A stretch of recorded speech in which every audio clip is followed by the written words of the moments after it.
Even the most manipulative, toxic, crafty people are outing themselves. And even if you've exited the relationship or believe them for a time, you'll probably look back and have at least one memory where you look back and you're like, yeah, that makes sense. I should have believed that moment on a little deeper of a level. Also, why we have these very helpful sayings where, hindsight is clear. What? No, I don't even... Oh my gosh.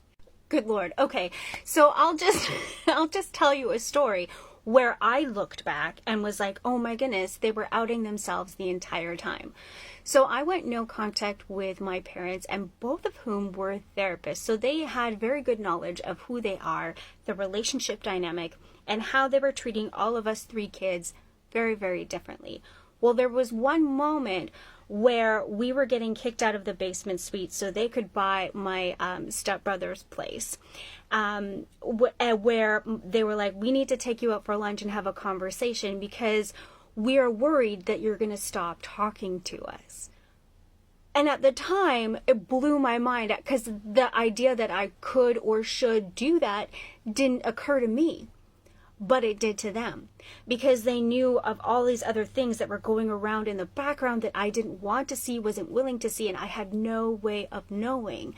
And when you look back on your toxic relationship with a little bit of clarity, with a little bit of emotional safety and physical safety, you'll start to see all these small instances and moments that built up to that big decision of you making the massive change that you did. And we have the choice to feel a lot of shame and guilt for not seeing those moments for what they were. But every moment that you go back in memory and see, know that part of you did. Your subconscious did. It did, because those were the moments that built up for you to have that big aha realization, that big moment where you realized, oh, this is dangerous for me. This is unhealthy for me. This isn't a good environment for me. It was all those small pieces that you may look back with guilt and shame, but they were actually, I almost want to say gifts, but I don't, because these people did terrible things.